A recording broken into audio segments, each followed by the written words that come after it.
मोक्षमार्गस्य नेतारम् भेत्तारं कर्मभूभृताम् ज्ञातारं विश्वतत्त्वानां वन्दे तद्गुणलाब्धये वन्दे तद्गुणलाब्धये। मोक्षमार्ग के नेता एवं कर्म पर्वतों के भेदक और विश्व के सब तत्वों के ज्ञायक चेतन संवेदक सद्गुण आप समान प्राप्त हो यही भावना भाकर दे विनय पूर्वक करूं वंदना बारंबार जिनेश्वर दे बारंबार जिनेश्वर दे। हाँ, हेडिंग से सूत्र सुनाने आज तैयार है आप लोग?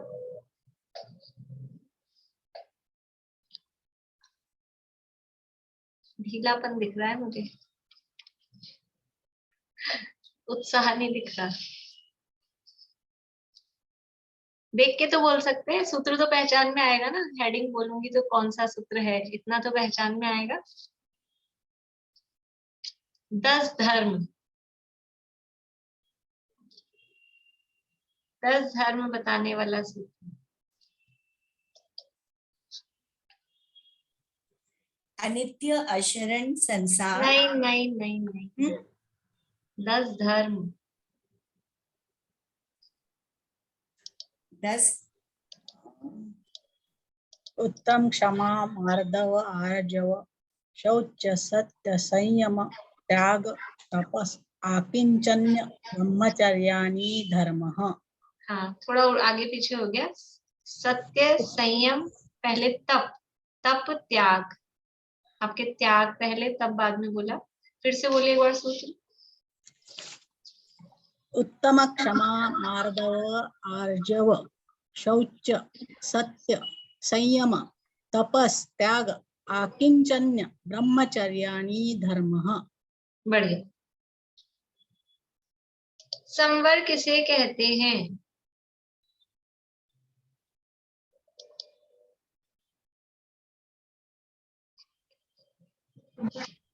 आश्रम। ऐसे ही हाथ खड़ा करिए आप लोग, वैसे हैंड रेज मत करिए वरना फिर वो सब गड़बड़ हो जाता है। मैं जिसको अनम्यूट करना चाहती हूँ कोई और हो जाता है। हाँ बोलिए। आश्रम निरोध संवर। आश्रम निरोध संवर। बढ़िया। गुप्ती कितने प्रकार की होती है या गुप्ती किसे कहते हैं?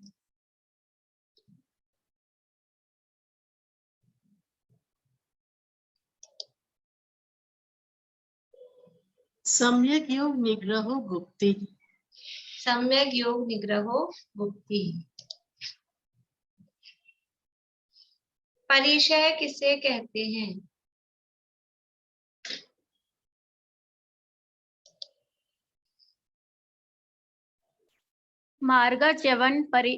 मार्गच्यवन निर्जरार्थम परिशोधव्य परिशः। बढ़िया।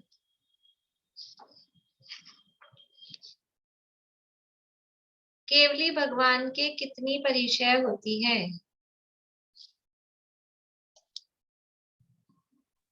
एकादश जिनेव। एकादश जिनेव।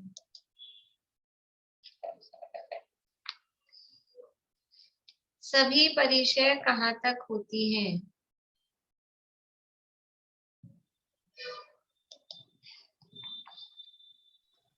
बादर संप्राय सर्वे। बादर सांप्राय सर्वे। बढ़िया। बहिरंग तपों के नाम।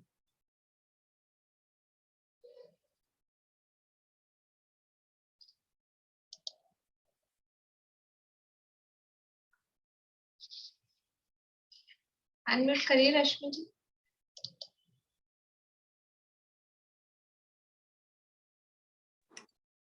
अनशन अमोदर्य व्रत परिसंख्या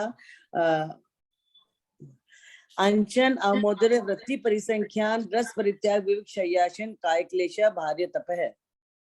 बाह्यम तप है, ठीक है, बढ़िया। चारित्र के भेद।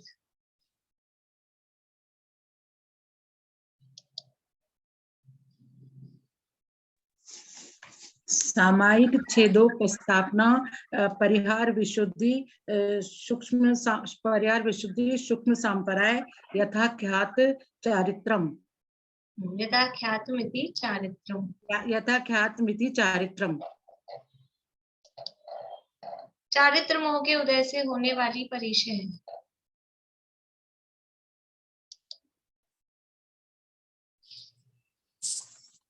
चारित्र मोहे नागन्य स्त्री निषध्या आक्रोश नहीं आक्रोश और आक्रोश है सत्कार पुरस्कार, उसके बीच में एक और है ना वो चारित्र मोहे। फिर से बोलिए शुरू से। चारित्र मोहे नागन्या रति स्त्री निषध्या आक्रोश याचना सत्कार पुरस्काराः। हाँ, बढ़िया। ज्ञानावरण के उदय से होने वाली परिचय है।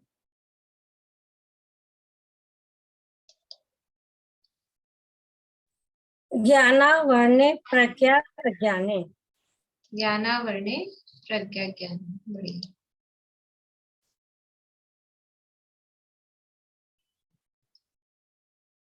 वेदनीय कर्म के उदय में होने वाली परिचय।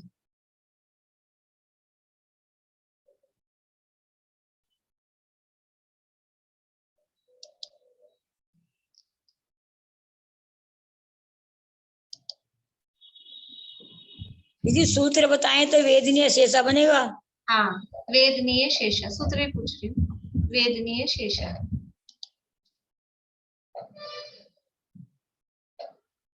आदर्शन और अलाप परिचय किस कर्म के उदय में होती है?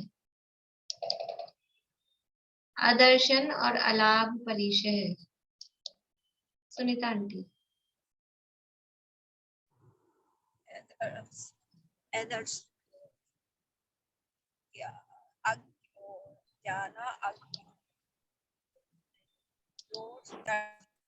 दर्शन मोहांतराय योर दर्शन लाभ।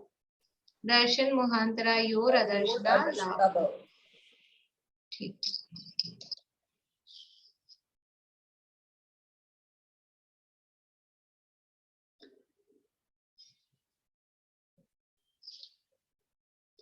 दसवें से 12वें गुणस्थान तक कितनी परिचय होती है?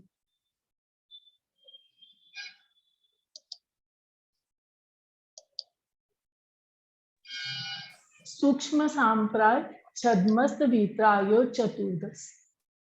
सूक्ष्म सांप्राय छद्मस्त वीत्रायो चतुर्दश।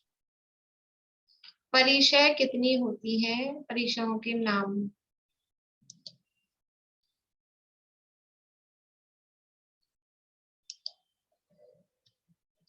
पिपासा शीतोष्ण दंशमशक नागन्य आरती श्रीचर्या निषेध्या शय्या आक्रोश वध याचना लाभ रोग प्रण स्पर्श मल सत्कार पुरस्कार।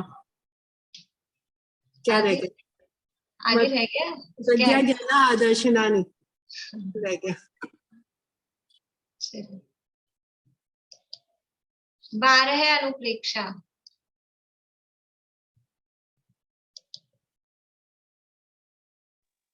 अनित्य अशरण संसार एकता नत्व अशुचि आश्रव संवर निर्जरा लोभ बोधि दुर्लभ धर्म स्वाख्यात तत्वानुचिंतनम अनुप्रेक्षा।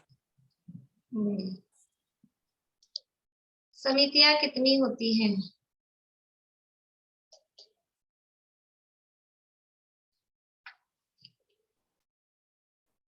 भाषेषण आदान निक्षेप उत्सर्ग समित्या। ईर्या भाषेषण दान निक्षेप उत्सर्गः समित्यः। संवर के कारण।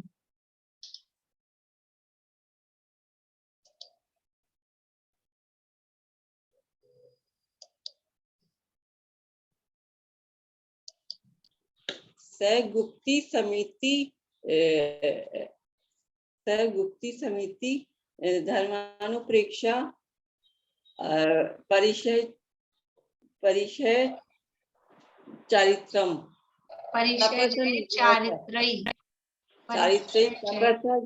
निर्जरा तपसा निर्जरा च।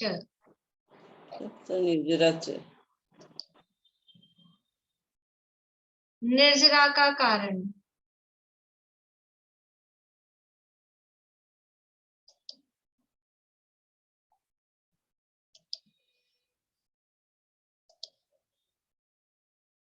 मनोमान की तपसा निर्जरा च। ठीक है, बढ़िया हो गए सब लोग। क्या कोई सूत्र कौन सा रह गया?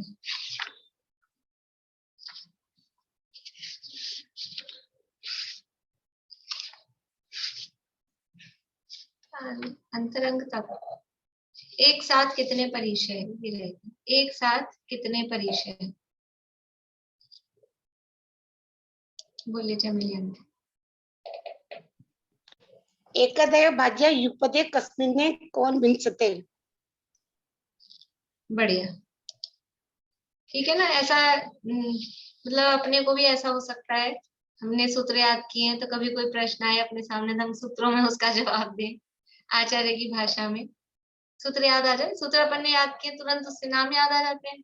अभी परीक्षाओं के नाम ऐसे गिनाना, आप कोई भी मुझे नहीं लगता है कि बिना सूत्र के नाम गिना सकता है। और आप लोग कहेंगे आपके ऐसा करें अपन मंडे को 148 कर्म प्रकृतियों के नाम, उसमें मुख्य तो वही है नाम कर्म की, सुनाएंगे? कितने लोग भूल गए हैं?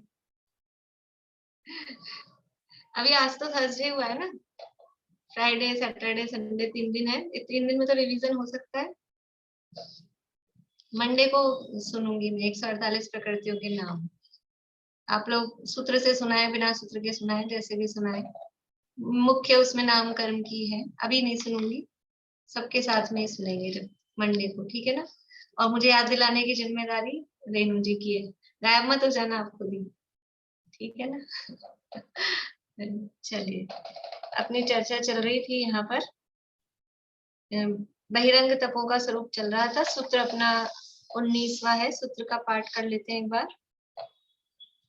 अनशन अवमोदर्य वृत्ति परिसंख्यान रस परित्याग विविक्त शय्यासन काय क्लेशा बाह्यम तपः। ये बाह्यम शब्द है, बहुत बहुत कम लोग शुद्ध उच्चारण कर रहे हैं इस शब्द का। कोई बाय बोल देता है, कोई तो ब्रह्म बोल देता है, कोई पता नहीं, मैं वो जो भी बोलते हैं मैं बोल नहीं पा रही हूँ क्या क्या बोल देते हैं, लेकिन प्रोनाउंसिएशन सही नहीं होता है। बाह्यम, बाह्यम, बाह्य, बाह्य शब्द होता है। अब बाह्यम, ये है के साथ में ये मिला हुआ है। हमें ब्रह्म में और बाह्य में अंतर ही नहीं पता, इसीलिए वो शाम को टोडामल जी साहब की बात चल रही, थोड़ा बहुत व्याकरण का ज्ञान भी होना चाहिए। ये शब्द कैसे बने हुए हैं?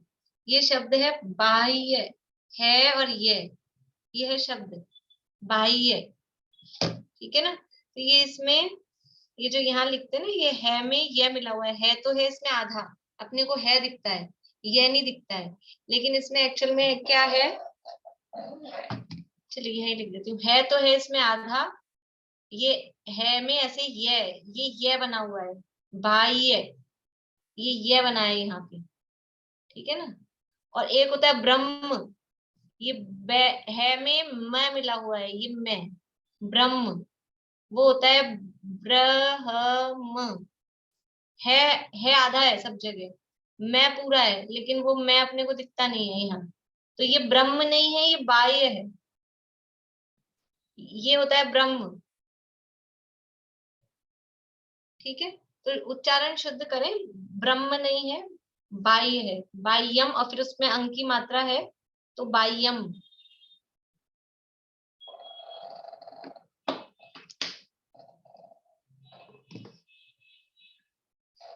अनशन और अवमोदर्य की चर्चा अपनी हुई थी। अनशन क्यों करना चाहिए, अनशन करने का क्या उद्देश्य है बिना किताब पलटे। बोलिए सुधा जी। लौकिक फल की इच्छा के बिना संयम की सिद्धि के लिए, राग के अभाव के लिए, और स्वाध्याय और ध्यान की सिद्धि के लिए, चार प्रकार के आहार का त्याग। एक और पॉइंट, 4 पॉइंट है। कर्मों के विनाश के लिए। बढ़िया बढ़िया। 4 प्रकार के आहार का त्याग करना वो अनशन कहलाता है, यानी अनशन करने की ये उद्देश्य है। मुझे दिख गए थे जिन लोगों ने किताबें पलटी थी ना, वो मुझे दिख गए थे किन किन ने पलटी थी। ठीक है, जिन्होंने नहीं पलटी उन्हीं से पूछ रही हूँ। बोलिए दीपिका जी। लौकिक फल की इच्छा के बिना संयम की सिद्धि के लिए और कर्मों के विनाश के लिए, और एक और चीज है बीच में, और ध्यान और स्वाध्याय की सिद्धि के लिए 4 प्रकार के आहार का त्याग करना। राग का उच्छेद, राग के उच्छेद के लिए। बढ़िया। अभी तो रोज भोजन करते समय, भले ही हम आहार कर रहे हैं, उपवास नहीं कर रहे, तो भी भोजन करते समय बोलना ही है। उपवास क्यों करना, भोजन क्यों कर रहे हैं? भोजन भी इसीलिए करना, भोजन उपवास भी इसीलिए करना, उद्देश्य एक ही है। एकासन, ये जो उनोदर है, उस उनोदर में भी यही उद्देश्य है। इसी तरह के उनोदर के उद्देश्य हम भोजन करते समय रोज बोलना चाहिए कि हम क्यों कर रहे हैं, हमारे इस भोजन का प्रयोजन क्या है, क्यों करते हैं ये भोजन। ये ध्यान आना चाहिए। ले तप बढ़ावन हेतु, हम अपने तप की वृद्धि, तप का मतलब खाली बाहरी तप ही नहीं है, स्वाध्याय भी तप है, ध्यान भी तप है, आत्म साधना की वृद्धि हो, उस उद्देश्य से ही हम भोजन कर रहे हैं। यानी नहीं तो जैसे बोलते हैं ना कि जो कहावत चलती है, काम का ना काज का, 2.5 मन अनाज का। ऐसे यदि हमने अपना काम नहीं किया, इतना अनाज खा खा के मनुष्य भाव में, और आत्म कल्याण का काम नहीं किया, तो वो भार है। वो सारा भोजन जो हमारा हमने किया है वो 2.5 मन अनाज का है, मतलब वो भार है व्यक्ति ऐसा। तो ये हम क्यों कर रहे हैं, उपवास क्यों कर रहे हैं, भोजन क्यों कर रहे हैं, उद्देश्य वही है कि हमारे को संयम की सिद्धि हो, राग का विनाश हो, कर्मों का विनाश हो, राग का अभाव हो, ध्यान और स्वाध्याय की सिद्धि हो। अवमौदर्य क्यों करना चाहिए? संयम को जागृत रखने के लिए, विकारों की शांति के लिए, और संतोष और स्वाध्याय आदि की सुख पूर्वक सिद्धि के लिए अल्पाहार लेना अवमौदर्य नामक तप है। बढ़िया। संयम को जागृत रखने के लिए, हमारा संयम बना रहे। देखो उनोदर कर रहे हैं, यानी अवमौदर्य कर रहे हैं, भोजन कर रहे हैं, और भोजन करते हुए भी कह रहे हैं संयम को जागृत रखने के लिए, कि कहीं ऐसा नहीं हो जाए कि हम कुछ भी नहीं खाएं, उपवास करते रहें, तो पूरे के पूरे ही संयम से फिर भ्रष्ट हो जाएं। ऐसा नहीं हो जाए, वो संयम भी हमारा बना रहे, हम पूरे, यानी इतनी अति नहीं हो जाए किसी चीज की कि हम संयम से ही भ्रष्ट हो जाएं।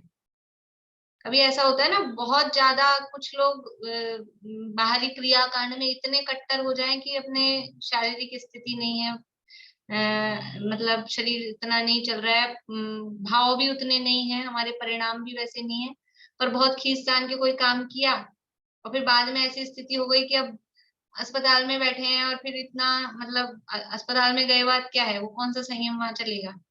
वहां तो सब भ्रष्टपना ही है। जो भी दवाइयां लग रही हैं, ग्लूकोज चढ़ेगा, इंजेक्शन लगेंगे, जो भी सब काम होगा, तो ऐसा नहीं हो, तो अपना अभक्ष्य औषधियां आदि से बचे रहें। तो फिर थोड़ा बहुत जो होता है अपने शुद्ध हिसाब से घर में, वो लेकर काम चलाते रहें। बिल्कुल ही ऐसा नहीं कि हम तो पहले तो उपवास करें और फिर बाद में जाके अस्पताल में पहुंच जाएं, ऐसी स्थिति नहीं हो जाए। तो संयम को बनाए, जागृत रखने के लिए, टिकाए रखने के लिए, विकारों की शांति के लिए, संतोष भी बहुत अच्छा पॉइंट है इसमें, कि जो अल्पाहार लेना, कि जितना है बस थोड़े में ही अपने को संतुष्टि हो जाए, आसक्ति नहीं रहे। संतोष शब्द जो है ना, आसक्ति के अभाव को बता रहा है, कि ऐसा नहीं कि पेट तो भर गया मन नहीं भरा, और खा लूं अंदर से, ये भाव आता रहे। ऐसी स्थिति नहीं, थोड़ा बहुत खाया संतुष्ट हुए, ठीक है। संतोष और स्वाध्याय आदि की सुखपूर्वक सिद्धि के लिए अल्पाहार लेना, ये अवमोदर्य तप है। ये मैं रोज पूछूंगी आप लोगों से, ठीक है ना, जब तक सबको याद नहीं होता है बिना किताब पलटे। और मुझे याद रहता है कि किस किस ने मुझे सुना दिया, ऐसा नहीं सोचेंगे हम तो छुप जाते हैं, हम बच जाते हैं, ठीक है। मुझे सब ध्यान रहता है, सब पे नजर रहती है मेरी। वृत्ति परिसंख्यान तीसरा पॉइंट है, पेज नंबर वही 369, ये पेज नंबर है, वृत्ति परिसंख्यान।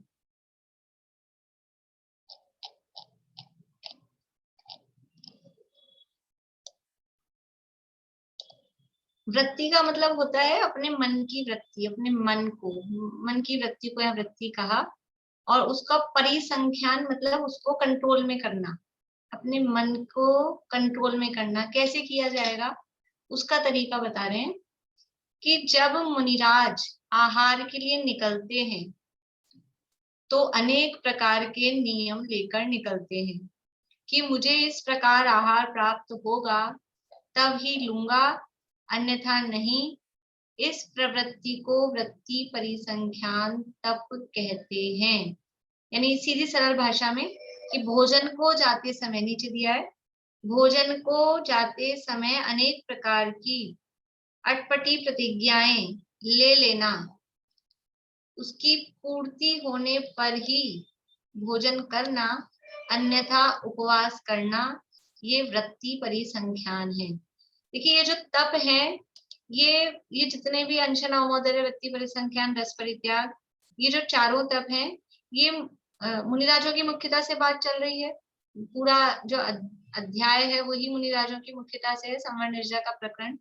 और ये जो बहिरंग तप है ये भी मुनिराजों की मुख्यता से ही है। बहिरंग हो चाहे अंतरंग हो, यहाँ मुख्यता मुनिराजों की है। मुख्यता शब्द कह रहे हैं, इसका मतलब गृहस्थ नहीं करते हैं ऐसा नहीं है, लेकिन मुनिराजों की मुख्यता से है। तो मुनिराजों की आहार के प्रति किस तरह की उनकी मेंटेलिटी होती है, मतलब क्या सोच होती है आहार को लेके। तो पहला तो विचार ये होता है कि आहार करना ही नहीं पड़े, मतलब उपवास, वो अच्छी बात है कि आहार करना ही नहीं पड़े। लेकिन ऐसा नहीं होता है, मनुष्य शरीर है, औदारिक शरीर है, आहार के बिना शिथिलता आती दिखाई देती है, तो फिर आहार के लिए जाते हैं। तो जाते हैं और आहार करते हैं तो कैसा करेंगे कि भूख से कम खाएंगे, ठीक है।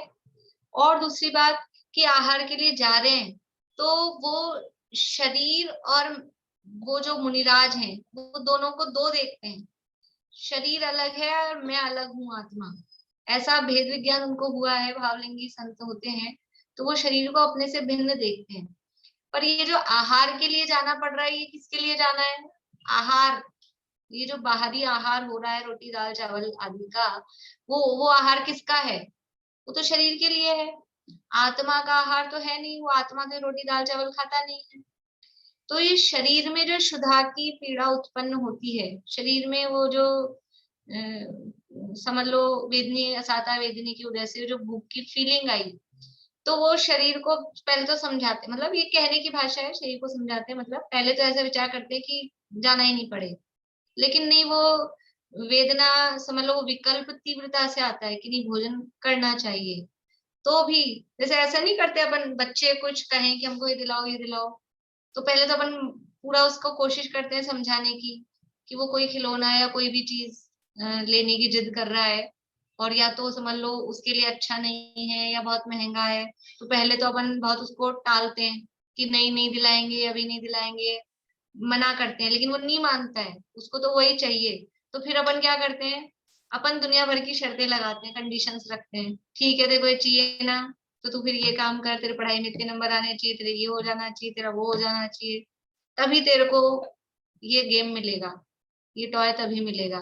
तो ये जो हम कंडीशंस लगाते हैं, ऐसे ही मुनिराज भी आहार देना ही नहीं चाहते, पहले तो उसको मना करते हैं कि नहीं नहीं, लेकिन वो नहीं मान रहा है भाई आहार के लिए जाना है, तो उसके साथ शर्तें लगाते हैं कि ये नियम पूरे हो जाएंगे तो ही तुझे आहार मिलेगा, नहीं तो वापस आ जाएंगे, फिर मेरी बात माननी पड़ेगी। तेरी बात कब मानूंगा? कि जब ये काम पूरा हो जाएगा तो तेरी बात मानेंगे, नहीं तो फिर तुझे हमारी माननी पड़ेगी, फिर उपवास। तो वो ऐसे भोजन के लिए जाते समय अटपटी प्रतिज्ञाएं, प्रतिज्ञा भी ऐसी नहीं सीधी सी बढ़िया सरल सी कि हाँ समझ लो कि आहार के लिए जा रहा हूँ और पड़गहन के लिए खड़ा है तो पड़गहन के लिए तो खड़े ही होंगे लोग, ऐसा नहीं। कैसी कैसी प्रतिज्ञाएं लेते हैं, शास्त्रों में उदाहरण आता है आदिनाथ मुनिराज का। आदिनाथ मुनिराज के नाम से आता है, आप लोगों ने भी सुना होगा कि क्या उनकी वृत्ति परिसंख्यान में क्या अटपटी प्रतिज्ञा थी उनकी। आखड़ी भी शब्द बोलते हैं अपने लोकल भाषा में, उसको आखड़ी लेकर निकलते हैं मुनिराज कि एक बैल के सींग में गुड़ की भेली लगी हुई मिलेगी तो मैं आहार लूंगा। अब बैल के सींग में गुड़ की भेली लगना ये कोई रूटीन वर्क है, कोई नॉर्मल मतलब ऐसे, और चलो किसी को पता लग जाए तो कोई जाके लगाना भी आसान नहीं है, बैल को पकड़ के उसके सींग में गुड़ की भेली। ये तो प्रतिज्ञा किसी को बताते नहीं, खुद ही मन में सोचते हैं, खुद ही मन में इस तरह की प्रतिज्ञा लेके निकलते हैं। महावीर भगवान का, महावीर मुनिराज का फेमस है कि वो घूमते रहे 6 महीने कितने टाइम तक और वो उनको आहार की विधि नहीं मिल रही थी, फिर चंदनबाला के हाथ से आहार हुआ। तो वो जो भी वो प्रतिज्ञा लेके निकलते हैं वो उन्हीं को पता होती है और वो उनकी वो प्रतिज्ञा पूरी होती है। उसमें कुछ भी प्रतिज्ञाएं हो सकती हैं कि हाथ में कलश लेके स्त्री खड़ी होगी, अब उसमें इस तरह की प्रतिज्ञा हो सकती है कि 2 स्त्री 1 पुरुष होंगे, कि 2 पुरुष 1 स्त्री होंगी। अब ये इस टाइप की प्रतिज्ञाएं हैं, तो अब किसी को क्या पता, कहीं ऐसा हो सकता है 4-5 खड़े हो एक साथ, कहीं अकेली खड़ी हो, कलश तो लेके खड़ी है लेकिन अकेली ही खड़ी है, तो उन्होंने 2 का नियम लिया था। इस तरह से और भी कुछ भी तरह के ऐसे नियम ले सकते हैं। तो वो जो भी अटपटी, उसमें शब्द ये है अटपटी प्रतिज्ञा, अटपटी सी प्रतिज्ञा जो बात होना, जिसकी पूर्ति होना आसान नहीं हो। क्योंकि ये बात क्या बता रही है कि उनकी भोजन के प्रति कितनी अनासक्ति है, वो भोजन करना नहीं चाहते लेकिन जाना पड़ रहा है, तो इतनी शर्तों के साथ में, और फिर वो प्रतिज्ञा पूरी हो जाए उसके बाद में भी नवदा भक्ति वाली प्रतिज्ञा, वो तो है ही कंडीशन कि नवदा भक्ति पूर्वक होगा तभी पड़गाहन होगा, तभी आहार के लिए आगे आएंगे। तो मुनिराज आहार के लिए निकलते हैं तो अनेक प्रकार के नियम लेके निकलते हैं कि मुझे इस प्रकार आहार प्राप्त होगा तभी लूंगा, अन्यथा नहीं। इस प्रवृत्ति को वृत्ति परिसंख्यान तप कहते हैं। अब इसका उद्देश्य यहाँ नहीं दिया है, वो सर्वार्थ सिद्धि में दिया है, आप लोग लिख लीजिए कि क्यों लिया जा रहा है। इस वृत्ति परिसंख्यान तप का क्या प्रयोजन है, क्या उद्देश्य है, या क्या फल है, ये भी कह सकते हैं, इसका क्या फल है। तो इच्छा की, या कह सकते हैं तृष्णा की, ब्रैकेट में तृष्णा भी लिख सकते हैं, तृष्णा की निवृत्ति इसका फल है। इच्छा, अगर तृष्णा लिख रहे हैं तो भी इच्छा जरूर लिखें वरना आपको समझ में नहीं आएगा। इच्छा, आशा या तृष्णा सब एक अर्थवाची से शब्द हैं। उसकी निवृत्ति, उससे छूट रहे हैं, हमारी जो तृष्णा है भोजन के प्रति, जो आसक्ति है वो कम हो रही है, तो तृष्णा की निवृत्ति या इच्छा की निवृत्ति वो इसका फल है या इसका प्रयोजन है। अब महावीर भगवान के संबंध में भी प्रकरण है अपना, तो थोड़ी सी बात करते हैं कि महावीर भगवान के संबंध में कौन बताएंगे मुझे कि उन्होंने क्या प्रतिज्ञा ली थी। वो चंदनबाला ने आहार दिया था ना, तब उन्होंने क्या प्रतिज्ञा ली थी, बोलिए। भगवान महावीर ने जब 6 महीने का उपवास किया था, फिर वो उन्होंने धारण किया था कि मेरे को ऐसी स्त्री से भोजन लूंगा जिनके बाल नहीं हो, सर के अंदर बाल, सर मुंडा हुआ हो, हाथ में बेड़ियां हो और छाछ हो, उसमें उड़द के बाकुले हो और उसका एक पैर अंदर हो दरवाजे के, एक दरवाजे के बाहर, और उसके हाथों में बेड़ियां लगी हुई हो। ऐसा ऐसी प्रतिज्ञा करके भगवान निकले थे और चंदनबाला का बाई चांस वही उनका रूप मिल गया और चंदनबाला से उन्होंने आहार ग्रहण किया। उस समय इंद्रों ने, देवताओं ने वर्षा की, की। ठीक है, इन्होंने जो भी कुछ बताया इसमें कुछ ऐड या कम करना है किसी को, बोलिए। मधुमती, उनका ये भी था कि उनकी आंखों में आंसू। हाँ, ये होता है। और कुछ किसी को बोलिए वर्षा भाभी। उनके 3 दिन का उपवास हो, तेला हो, 3 दिन की उपवासी हो, ठीक है। मतलब जो स्त्री उनको बहराएगी स्त्री होनी चाहिए, उसके सिर मुंडे भी होने चाहिए, आंखों में आंसू होने चाहिए, हाथ में बाकुले होने चाहिए और 3 दिन की तपस्या होनी चाहिए। राजकुमारी होनी चाहिए, बढ़िया, राजकुमारी होनी चाहिए। और कुछ?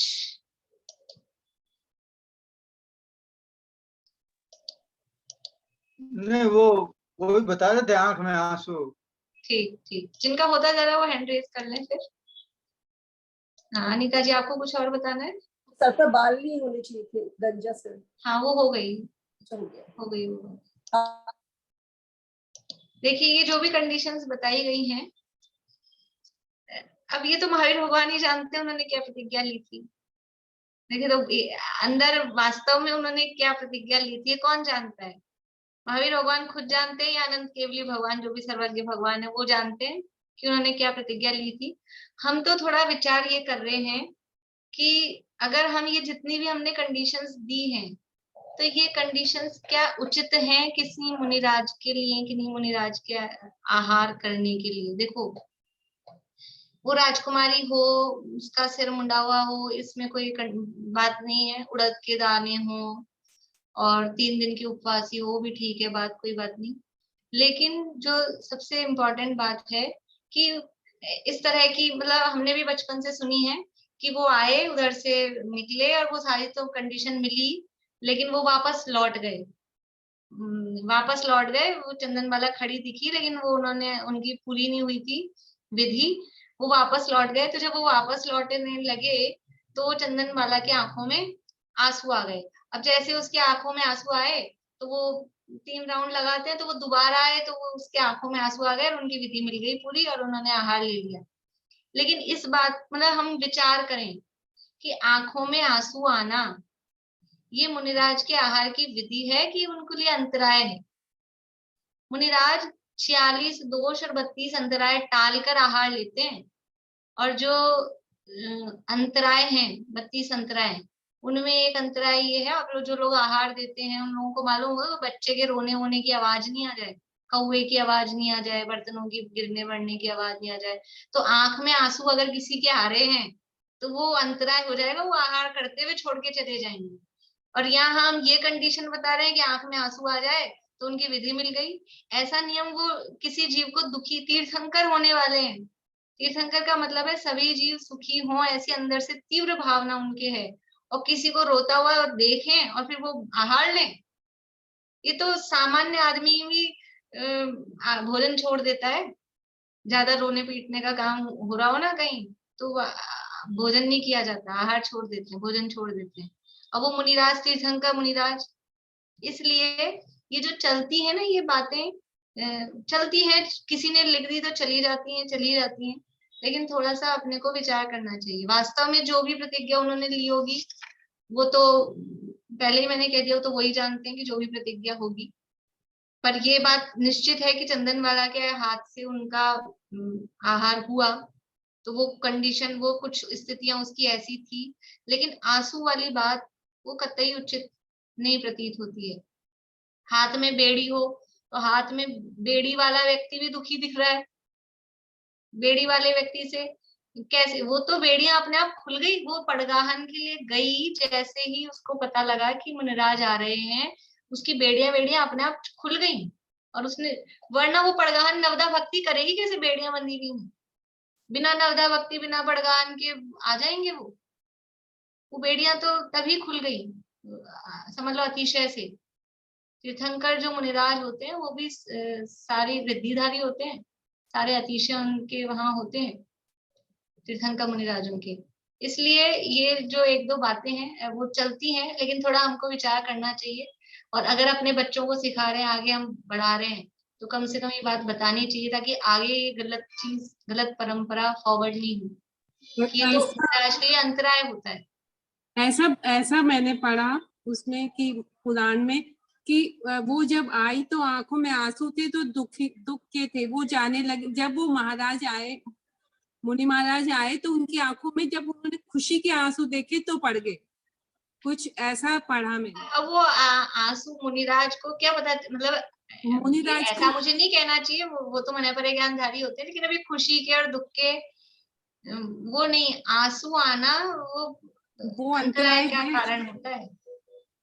लेकिन इसलिए ऐसा पढ़ा मैं। हाँ, वो तो चल रहा है ना, मैं बोल रही हूँ ना, सब जगह आपको लिखा हुआ मिल जाएगा, लेकिन हर चीज जो लिखी हुई है वो बिल्कुल, देखो प्रथमा भी अनुयोगों की कथन पद्धति हम पढ़ रहे हैं शाम को, तो कहीं कहीं अतिशयोक्ति में इस तरह के कथन किए जाते हैं, तो वो कथन किए गए होंगे। हम सारी जिनवाणी को या जो भी शास्त्र है, पूरे शास्त्र को ये गलत है ऐसा हम नहीं कहते हैं, लेकिन अपनी बुद्धि तो हमको लगानी चाहिए।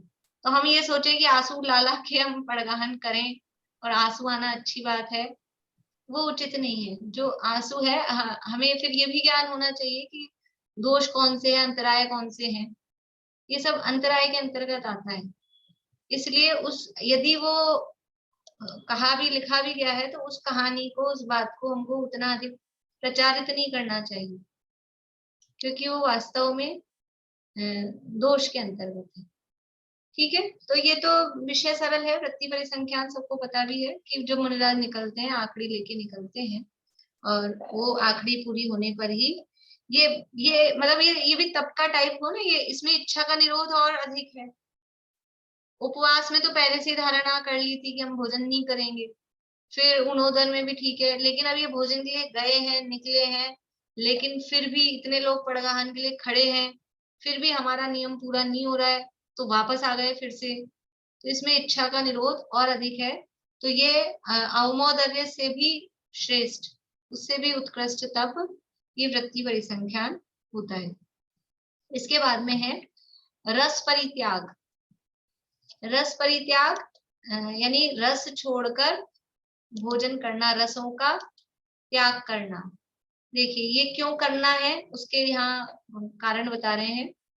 इंद्रियों के दमन के लिए, 370 पेज पे है, इंद्रियों के दमन के लिए, नींद पर विजय पाने के लिए, सुखपूर्वक स्वाध्याय करने के लिए।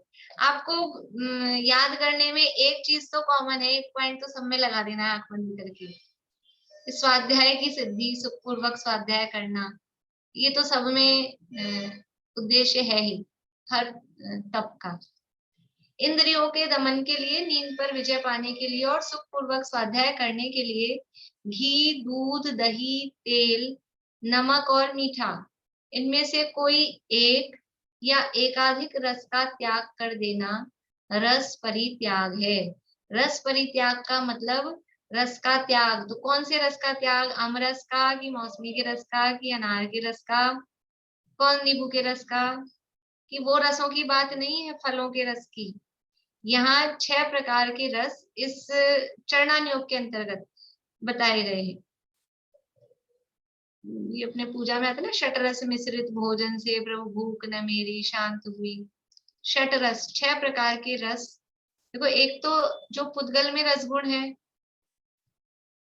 वो रस कितने प्रकार का होता है, पुद्गल में जो पुद्गल का रसगुण है, वो रसगुण उसकी पर्याय कितनी होती है, कितने प्रकार का होता है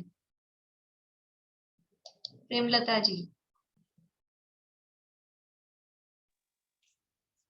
10 प्रकार का होता है शायद। 10 प्रकार का। कौन कौन सा रस? खट्टा, मीठा, कड़वा, कसाइला, और ध्यान नहीं आ रहा अभी एकदम से। 4 ही आए आपको 10 में से? हाँ 4 ही आए, याद नहीं आ रहा, एकदम से ध्यान नहीं आता। देखिए 10 नहीं है, बोलिए रजनी जी कितने हैं? रजनी जी पहाड़िया? 8 है। 8 हैं। कौन कौन से 8 हैं? खट्टा, मीठा, तीखा, चरपरा, कसैला,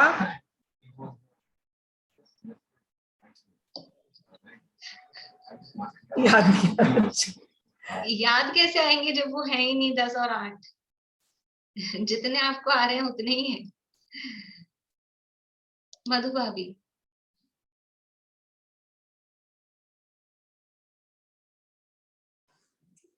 नहीं आ रहा, ध्यान नहीं आ रहा। अरे चलिए सुधा जी बोलिए। खट्टा मीठा तीखा कसेला और कड़वा। खट्टा मीठा कड़वा पांच है, कसाला और तीखा यानी चरपरा। 5 है ना, 10 है ना 8 है। उद्गल के रस गुण की 5 पर्याय या रस गुण 5 प्रकार का है। खट्टा मीठा कड़वा कसाला चरपरा। इसीलिए आप लोगों को शंका नहीं हुई क्योंकि याद ही नहीं थे। नहीं तो कहते कि ये तो 5 है कि 6 है, आप 6 बता रहे हो, आप 5 बताए हैं। जिसको याद होता तो वो तो पहले दिमाग में घंटी बजती कि 5 है कि 6 है। अच्छा है आप लोग भूलते जाओ, अपन दोबारा से तत्वार सूत्र ही चला लेंगे। भूलते रहना अच्छा है, फिर यही वापस से पढ़ेंगे। रसगुण की 5 अवस्थाएं, तो यहाँ उन 5 की बात नहीं है।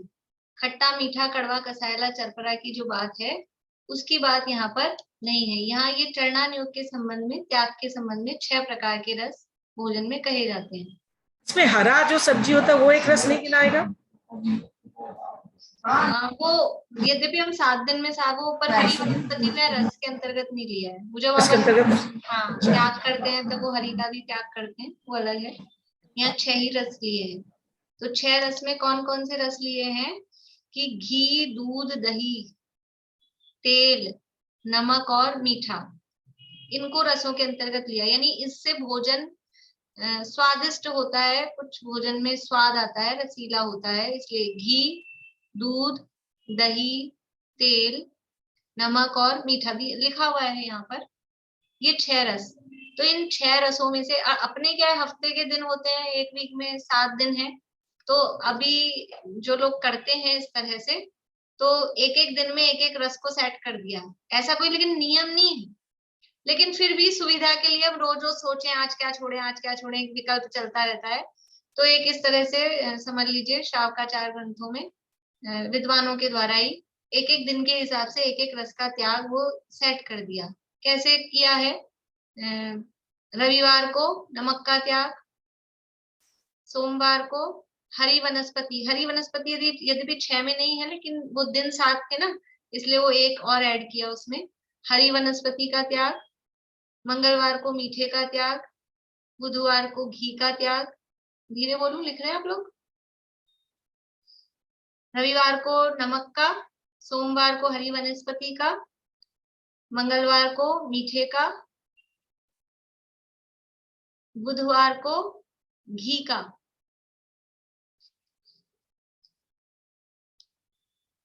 गुरुवार को बृहस्पतिवार को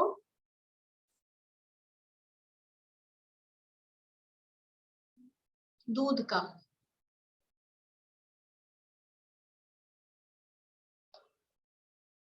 शुक्रवार को दही का,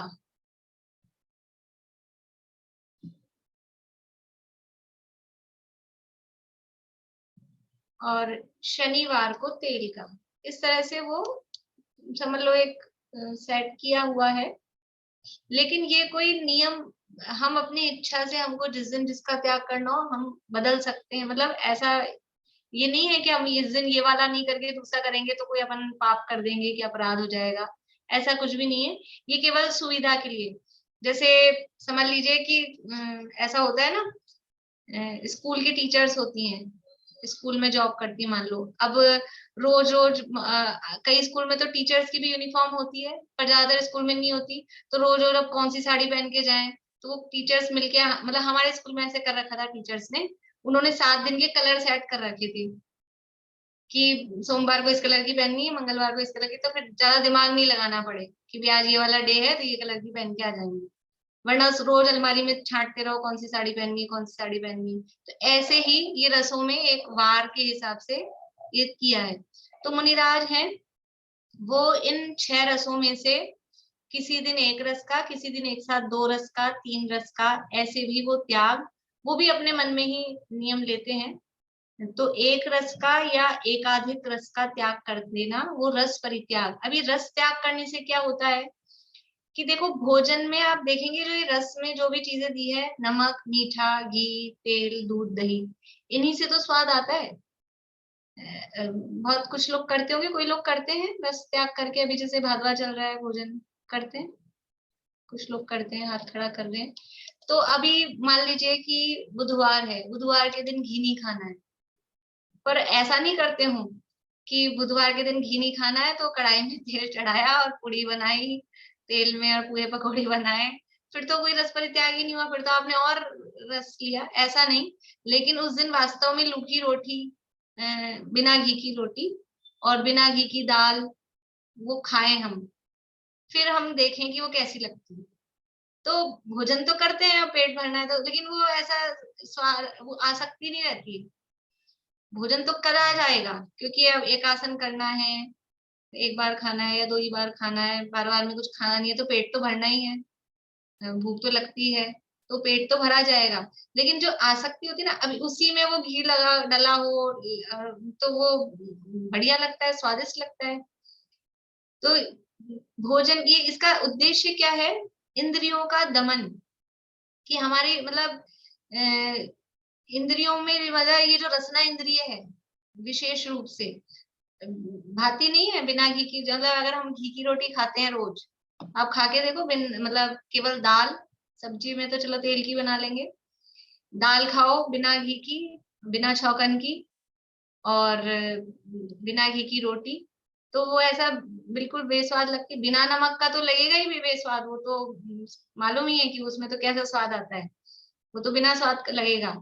लोगों को मीठे का रहता है, बिना कुछ भी हो, नहीं तो गुड़ ही रख लेंगे, नहीं तो थोड़ा बूढ़ा चीनी ही रख लेंगे, कुछ मिठाई नहीं हो, बिना मीठे के भोजन नहीं किया जाता है, मीठा दही रख लेंगे। तो बिना मीठे के, बिना नमक के, बिना घी के जो भोजन करते हैं, तो वो जो आसक्ति रोज ऐसी जो हमको आसक्ति होती थी, वो आसक्ति कम होती है। इसका उद्देश्य क्या है कि कभी नहीं मिला, हमारी आदत ऐसी हो गई, हम बिना घी का भी खा सकते हैं, हम बिना नमक का भी खा सकते हैं, हम बिना तेल का भी खा सकते हैं, हम बिना दूध के भी रह सकते हैं, हम बिना दही के भी रह सकते हैं। जो लोग रोज नहीं खाते उनको तो लगता है उसमें क्या हो गया दही के बिना, लेकिन जो लोग रोज खाते हैं, छाछ पीते हैं, दही की लस्सी पीते हैं, उनको जैसे चाय की लत होती है ना लोगों को, वैसे उनको उस चीज की, दूध की होती है, दही की होती है, वो आसक्ति रहती है, उसके बिना ऐसा लगता है रहा नहीं जा रहा हो। तो यदि हमने कभी कभी हफ्ते में 1 दिन उसका त्याग किया है तो हमारी आदत रहती है, हमारी आदत रहती है, तो कभी कदाचित नहीं भी मिला तो हमको फिर आकुलता नहीं होती, तकलीफ नहीं होती, इसका प्रयोजन ही है। तो गृहस्थ अवस्था में तो जो हम ये कर रहे हैं रस परित्याग वगैरह, ये शिक्षा व्रत के रूप में, मतलब मुनि बनेंगे तब ये इस तरह की परिस्थितियां बनेगी, तो हमको अभ्यास हो और हमारे भी इंद्रियों का दमन हो। रसना इंद्रिय के प्रति जो आसक्ति थी, जो गृद्धता होती है, उसको स्वादिष्ट बना के खाने की, स्वादिष्ट होता है ना भोजन, तो आसक्ति अधिक होती है, उसको छोड़ना, उसमें पूर्णोदर करना वो मुश्किल होता है। बहुत स्वादिष्ट बना है, बहुत टेस्टी है, और फिर आप एक रोटी खा के उठ जाओ, बहुत अच्छी सब्जी बनी है टेस्टी, तो वो मुश्किल होता है। और सब्जी ऐसी थी बिना नमक की, बिना घी की, बिना मिर्च मसाले की, तो फिर ठीक है एक रोटी खा के वो मतलब उसमें उनोदर करना सरल होता है। और स्वादिष्ट है तो फिर स्वादिष्ट में तो ऐसा होता है कि पेट भर रहा था 4 रोटी में, आधी और ले लेंगे, एक और ले लेंगे कि सब्जी बहुत अच्छी लग रही है। तो वो इसलिए ये भोजन तो करना है, पेट तो भरना है। आपको एक बार बताया था मुनिराज भोजन क्यों करते हैं, उसके 5 कारण। मुनिराज के भोजन करने के जो यानी किया क्रिया होती है, उसकी 5 बातें, 5 कारण बताए थे, ध्यान है किसी को?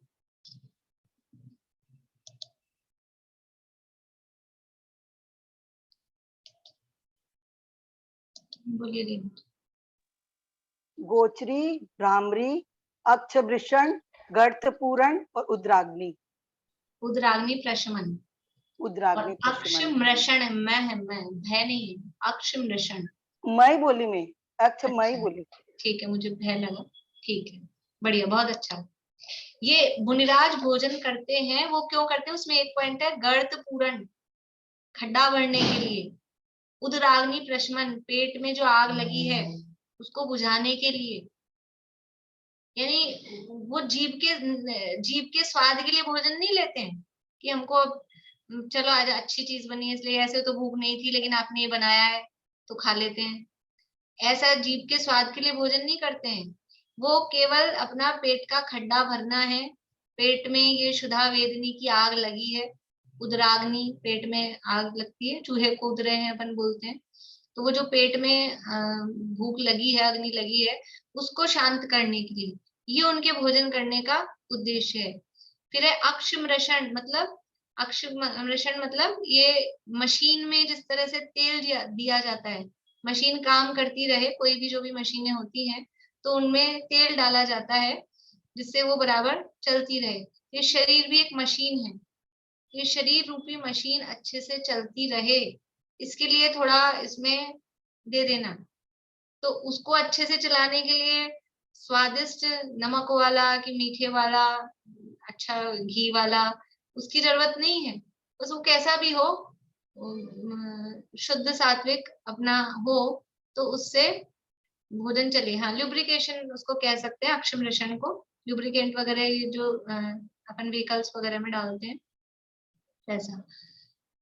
तो ये तीन कारण, ये तो तीन है। और फिर वो गोचरी और भ्रामरी है कि जैसे गाय भोजन करती है तो वो बस वो घास से मतलब है, वो कौन दे रहा है, देने वाली स्त्री है कि पुरुष है, सुंदर है कि बदसूरत है, गोरी है कि काली है, उससे कोई मतलब नहीं है। नीचा मुंह करके अपनी घास खाती रहेगी, दोबारा मुंह भी ऊंचा नहीं करेगी, उसको अपने घास खाने से मतलब है। ऐसे ही मुनिराज आहार करते हैं तो कौन दे रहा है, सुंदर है कि बदसूरत है, धनिक है कि निर्धन है, काला है, लंबा है, गोरा है, उससे कोई मतलब नहीं है। उनको अपने आहार से मतलब है, उसको कहते हैं गोचरी। और दूसरा था भ्रामरी, जैसे भौरा है वो फूलों से रस चूसता है, रस चूसता है लेकिन फूल को कोई तकलीफ नहीं होती और फूल का कुछ नुकसान नहीं होता। वो फूल पे बैठता है और कब उसका रस चूस के चला जाता है पता भी नहीं चलता उसको। ऐसे ही मुनिराज भोजन करते हैं गृहस्थ के घर आके। तो ऐसा नहीं हो कि वो गृहस्थ को ऐसा लगे मुनिराज भोजन करके चले गए और कि मैं तो इतने हजार के नीचे आ गया, चौका लगाया था तो इतने हजार के नीचे आ गया। ये गृहस्थ को ये ऐसी मतलब अगर फीलिंग आती है तो वो भ्रामरी वृत्ति नहीं है। यानी मुनिराज जो आहार करते हैं गृहस्थ के यहाँ जाके, तो अकेला ये तो देखते ही हैं कि अपना ये रस का लेना है, ये रस का नहीं लेना है, वो सब बातें। लेकिन समझ लीजिए कोई गरीब की झोपड़ी में वो आहार के लिए गए और वो बता रहा है कि ये बादाम का हलवा है, मैंने बादाम का हलवा बनाया है, तो नहीं खाएंगे उस गरीब की झोपड़ी में। मान लो अभी अंगूर का सीजन नहीं है, बहुत महंगे अंगूर आ रहे हैं और उसने अंगूर का रस बना रखा है, तो वो नहीं लेंगे। क्यों नहीं लेंगे? क्योंकि वो आदमी की घर की परिस्थिति से समझ में आ रहा है कि किस स्टैंडर्ड का आदमी है, और ये बादाम का हलवा और अंगूर का रस ये रूटीन में नहीं बना सकता है। ये जरूर या तो मेरे आने का आभास होगा, तो मेरे उद्देश्य से बनाया गया है, इसलिए वो उद्दिष्ट आहार है, वो नहीं करेंगे। और राजा के महल में जाएंगे और बादाम का हलवा होगा, बड़े बड़े महंगे महंगे फलों का रस होगा, तो ले सकते हैं, क्योंकि राजा के लिए कोई दिक्कत वाली बात नहीं, राजा के लिए तो रोज ही बनती है ये चीजें। तो वो भ्रामरी वृत्ति है, मतलब इस तरह का आहार नहीं लेते कि जिससे कि दातार पे लोड पड़ जाए, कोई उसको तकलीफ हो जाए, ऐसा आहार वो नहीं करते। तो ये 5 प्रकार की उनकी आहार की वृत्तियां बताई, गोचरी, भ्रामरी, अक्षमृषण, उर्दराग्नि प्रशमन और गर्त पूरण, ये 5 प्रकार की वृत्तियां बताई। इसलिए लिए मुनिराज आहार लेते हैं। तो इंद्रियों के दमन के लिए जो कहा ना कि वो बस उनको पेट का खड्डा भरना है, इंद्रियों का पोषण नहीं करना। हम जो भोजन करते हैं हम वो कैसे करते हैं, हम क्या देख देख के खाते हैं, ये अलसी खानी चाहिए, ये रागी खानी चाहिए, ये बादाम खाने चाहिए, ये फ्रूट्स क्यों खाना चाहिए, इससे ये हार्ट अच्छा होता है, इससे हड्डियां मजबूत होती हैं, इससे बाल नहीं झड़ते हैं, इससे बाल काले रहते हैं। हम इंद्रियों के शरीर के पोषण के लिए भोजन करते हैं, और मुनिराज वो इंद्रियों के पोषण के लिए नहीं करते, वो केवल अपने तप की वृद्धि हो, शुद्धा की शांति हो, उसके लिए वो भोजन करते हैं। बोलिए मधुभाभी। ये आपने नाम बताया ना 5, उनमें से एक छूट गया मेरा, फिर से बता। गोचरी, भ्रामरी, अक्षमृषण। अक्षमृषण जैसे मशीन में तेल डाला जाता है। हाँ, अक्ष मृषण,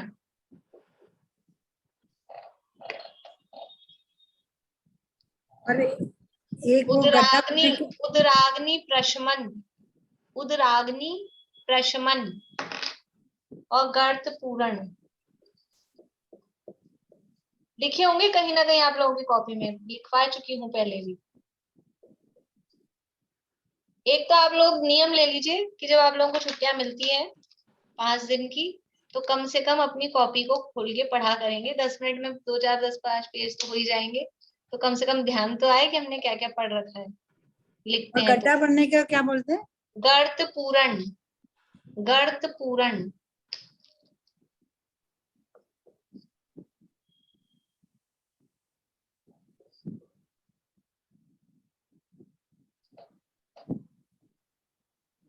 ठीक है, उसके ऊपर वाले भी लिख देती हूँ।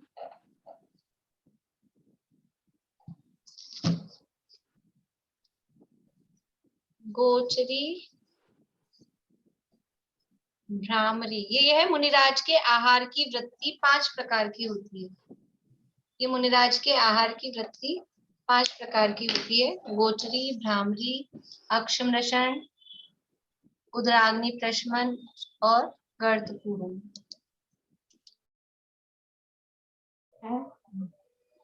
ये आपने ऐशना समिति में पढ़ा था, ऐशना समिति के अंदर आपने पढ़ाया था ये। ऐशना समिति के अंदर आपने ये पढ़ाए थे। हाँ, ये मैं इनका चैट में आया है, 18 अप्रैल की क्लास थी, तो वो तो मेरे को पता है, मेरे को ध्यान है। एक ही बार नहीं पढ़ाया, कई बार पढ़ा चुकी और हर क्लास में पढ़ा चुकी हूँ, ये भी पता है। लेकिन याद नहीं रहता है, कोई बात नहीं।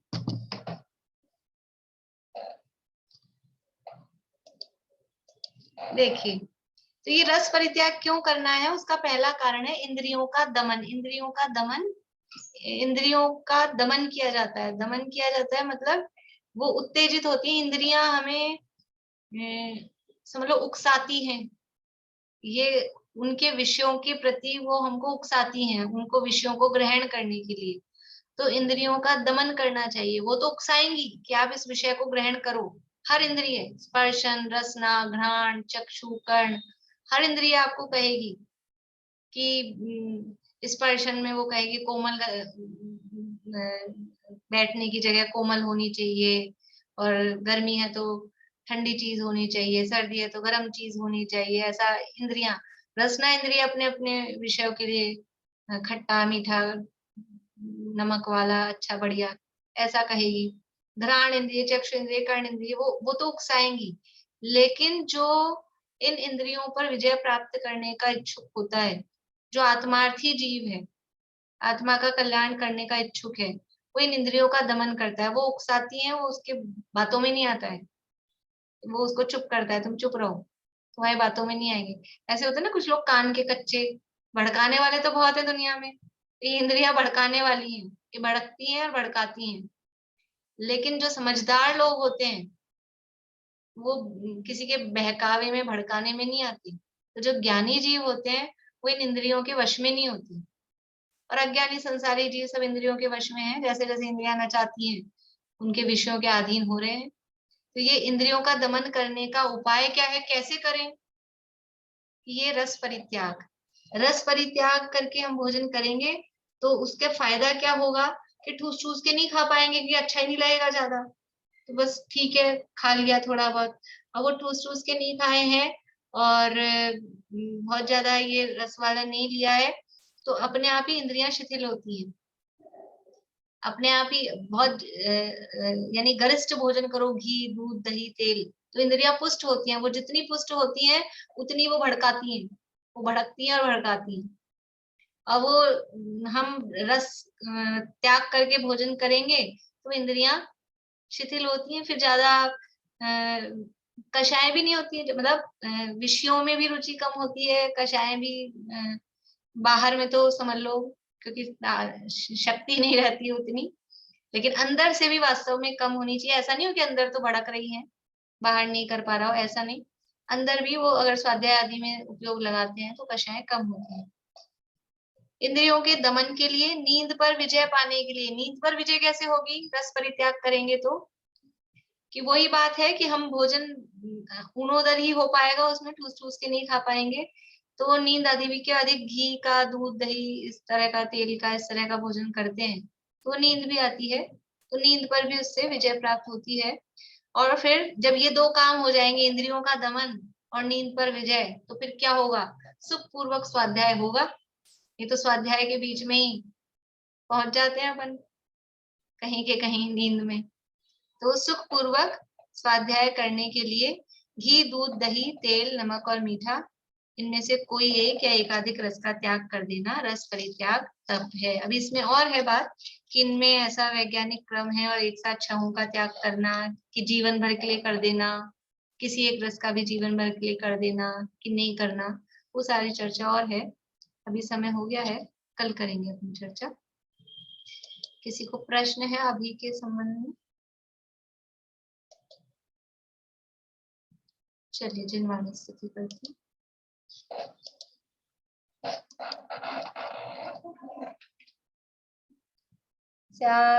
स्याद्वादनय षट द्रव्य गुण पर्याय और प्रमाण का, जड़ कर्म चेतन बंध का, अरुकर्म के अवसान का, कह कर स्वरूप यथार्थ जग का, जो किया उपकार है उसके लिए जिनवाणी माँ को वंदना शत बार है, वंदना शत बार।